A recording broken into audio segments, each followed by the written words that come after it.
Ya, assalamualaikum warahmatullahi wabarakatuh. Ololo habari. Kementerian Dalam Negeri merilis hasil evaluasi 10 besar inflasi terendah dari provinsi-provinsi yang ada di Indonesia. Dan Gorontalo ini cukup luar biasa karena masuk dalam kategori 10 besar inflasi terendah. Jadi ini cukup luar biasa sebenarnya di tengah gejolak resesi ekonomi global dan nasional. Gorontalo mampu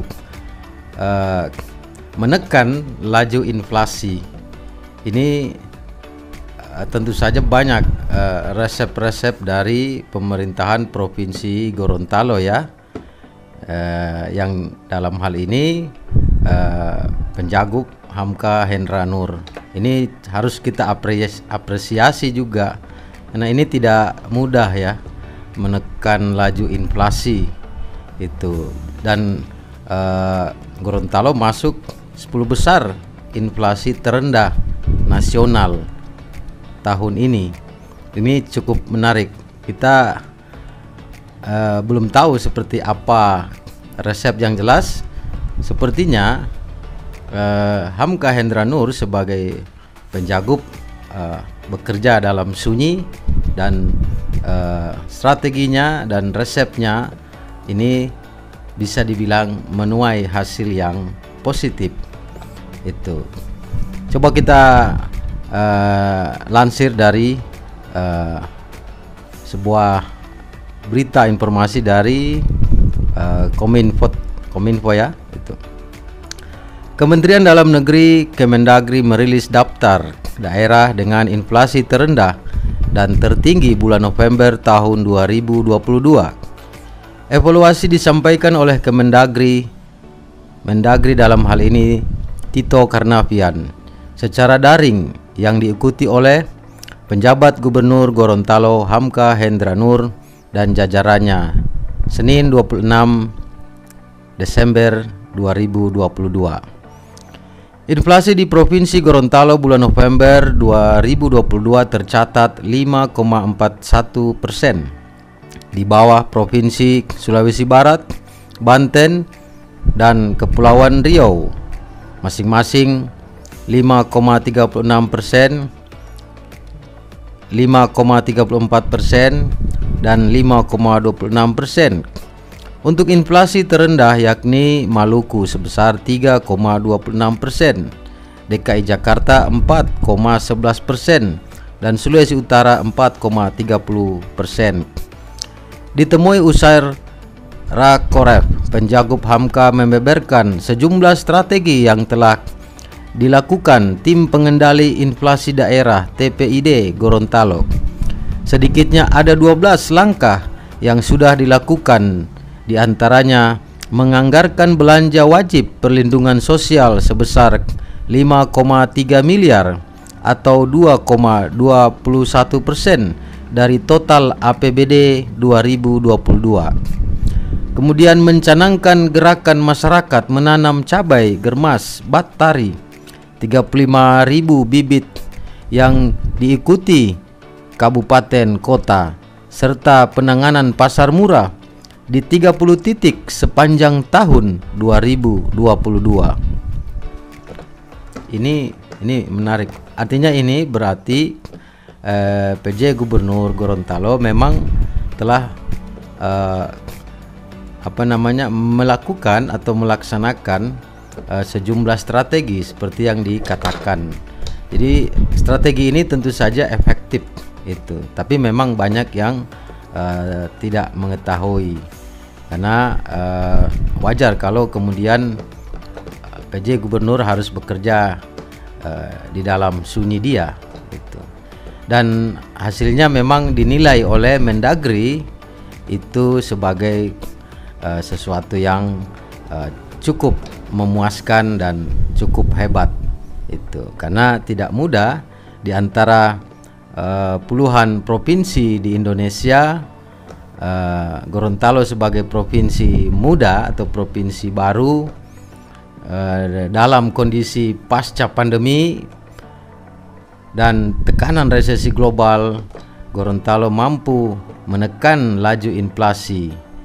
Dalam hal ini, pemerintahan Provinsi Gorontalo yang dinahkodai oleh PJ Gubernur Hamka Hendra Nur itu mampu menekan laju inflasi di Provinsi Gorontalo, sehingga dinilai oleh atau dievaluasi oleh Kemendagri itu berada dalam 10 besar inflasi terendah se-Indonesia.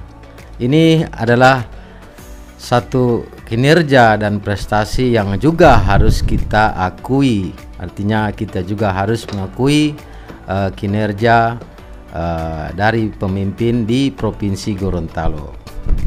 Ini adalah satu prestasi yang tidak main-main dan capek memang ya, karena begitu pelik dan komplikasi persoalan di seluruh Indonesia dan dunia saat ini. Kita lanjut. Kita juga menggelar bazar pangan murah sebanyak 44 kali, baik melalui APBD maupun APBN. Menyalurkan bantuan langsung pangan pemerintah Provinsi Gorontalo untuk 45.000 KPM. Menggelar kerjasama antara daerah dengan provinsi tetangga, termasuk menggelar high level meeting dengan stakeholder secara berkala, beber Hamka Hendra Nur. Jadi banyak ternyata strategi yang telah dilaksanakan oleh Hamka Hendra Nur ini, dan ini cukup efektif dan membuahkan hasil yang sangat maksimal. Ini bisa dibilang sukses menahan tekanan laju inflasi. Pemprov Gorontalo juga telah menerapkan Gerakan Nasional Pengendalian Inflasi Pangan pada tanggal 13 Agustus 2022 atau 3 hari setelah GNPIP diluncurkan secara nasional. Tanggal 10 Agustus 2022 di Malang, Jawa Timur. Pada bulan Juli, Penjagup Gorontalo mengeluarkan surat edaran kepada Bupati Wali Kota untuk melaksanakan urban farming. Nah, ini yang menarik. Ini urban farming ini belum terlalu populer di Gorontalo, padahal ini sangat penting untuk menjaga atau penopang kestabilan pangan di setiap kota, atau kabupaten. Kenapa? Urban farming ini adalah satu sistem pertanian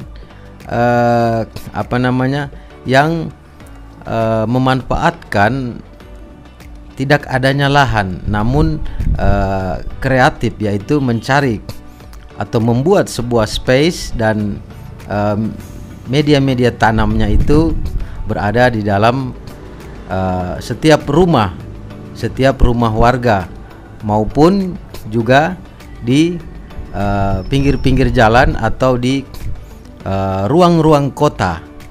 Artinya urban farming ini adalah satu satu alternatif tambahan lahan untuk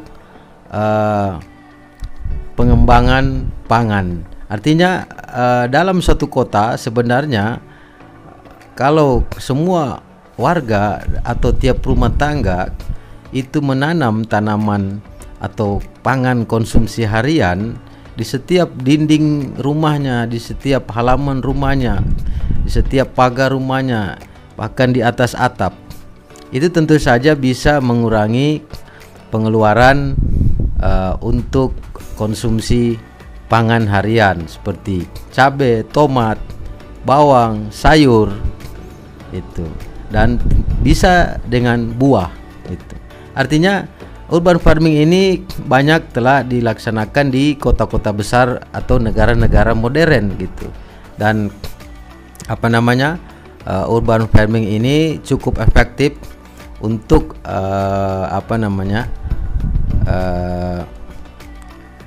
mencegah dari jebolnya ekonomi di setiap kota, karena pangan itu cukup punya kesediaan alternatif itu. Jadi ketika terjadi krisis pangan atau mahalnya pangan, setiap rumah tangga itu sudah punya stok untuk dia konsumsi harian gitu. Ini program yang cukup menarik dan di Indonesia belum banyak yang melaksanakannya ini serius.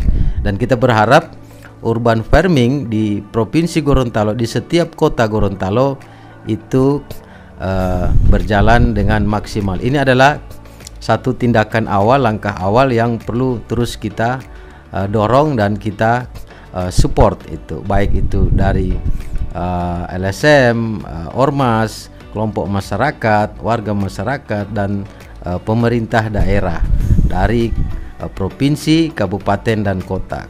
Urban farming ini tentu saja akan juga mencegah kerusakan lingkungan, yaitu pelebaran proyek pangan namun membabat hutan. Jadi artinya ruang kota itu sebenarnya adalah lahan pertanian. Jadi pola tanam urban farming ini cukup simpel, tinggal mengadakan media tanam, kemudian ditempelkan di dinding-dinding dari pipa-pipa. Jadi ternyata kalau manusia kreatif berpikir survival, dia akan menemukan jawaban-jawaban dari realitas di sekitarnya, termasuk adalah kota. Menurut orang, kalau sudah kota hilanglah lahan pertanian. Namun ternyata tidak. Ada konsep namanya urban farming, yaitu pola menanam dengan peralatan yang dirakit, kemudian diberi media tanam itu, sehingga dia bisa tumbuh subur. Pola perawatannya pun dengan cara yang simpel dan modern, karena tanaman itu sebenarnya bisa hidup atau direkayasa dengan kalau berkaca dari habitat ekosistem aslinya. Dan kota memungkinkan tentang ruang urban farming itu sendiri atau sistem pertanian kota. Jadi setiap masyarakat di kota di Provinsi Gorontalo itu harus mengembangkan urban farming ini. Ini sangat efektif untuk mengurangi keluarnya keuangan di setiap warga di Provinsi Gorontalo, sehingga ini juga bisa menekan laju inflasi di setiap rumah tangga. Secara umum adalah Provinsi Gorontalo. Ini program yang menarik. Kita harus apresiasi juga. Ini satu ide atau gagasan dan terobosan inovasi dari PJ Gubernur Gorontalo Hamka Hendra Nur. Itu. Oke, kita lanjut itu. Ya. Berdasarkan laporan yang ada hingga Desember 2022, telah disalurkan 320.996 bibit cabai melalui program Gernas Batari, Gernas Tancap, SMS Sehati, dan gerakan tanam cepat panen di tingkat provinsi dan kabupaten kota imbuhnya. Memang cabai ini selalu jadi masalah. Cabai, tomat, bawang itu kan konsumsi harian masyarakat ya, konsumsi harian rumah tangga. Nah, kadang dalam beberapa bulan harganya melambung sangat tinggi ya, sehingga itu membebani ekonomi setiap rumah tangga. Nah, dengan adanya program urban farming ini tentu saja efektif untuk mencegah itu jebolnya ekonomi di setiap rumah tangga warga di Provinsi Gorontalo. Ini cukup kita apresiasi dengan sangat salut. Pada rakor tersebut sedikitnya ada 12 poin arahan Mendagri. Di antaranya melakukan koordinasi, fasilitasi, pengendalian, dan memonitor pelaksanaan libur Natal dan Tahun Baru, memetakan kegiatan keagamaan khususnya Natal dan Tahun Baru melalui pengendalian inflasi, serta memastikan sarana transportasi. Ya, ini dalam beberapa hari ini kita sedang Natal ya, Natal dan Tahun Baru. Jadi setelah ini kita juga akan puasa Ramadan, sehingga ini harus mulai diantisipasi jika ada terjadi harga naik turun di pasar. Biasanya ini kebutuhan harian selalu jadi persoalan ya. Makanya dengan mulai diantisipasi hari ini, inflasi di Gorontalo kemungkinan besar dan kita optimis akan tetap terjaga. Ini karena sudah ada beberapa resep atau strategi yang dilaksanakan. Ini terlihat ini semua akan terkendali. Nah, memang semua strategi sudah berjalan di lapangan. Kita apresiasi prestasi Pemprov Gorontalo dalam hal ini yang dinahkodai oleh PJ Gubernur Hamka Hendra Nur, dan kita support. Artinya semua tidak sempurna, namun daripada tidak sama sekali, semua harus berbuat apapun itu secara maksimal dengan kerja keras dan kerja cerdas. Ini adalah salah satu hasil terbaik dari PJ Gubernur Gorontalo, yaitu menekan laju inflasi, dan alhamdulillah Gorontalo dalam hasil evaluasi kinerja dari Kementerian Dalam Negeri berada dalam 10 provinsi terendah inflasinya. Jadi 10 provinsi yang paling rendah tingkat inflasinya. Oke teman-teman, sekian dulu kajian kita kali ini, dan tetap semangat dan salam sehat dan salam damai Indonesia dan Gorontaloku. Billahi taufiq wal hidayah. Wassalamualaikum warahmatullahi wabarakatuh.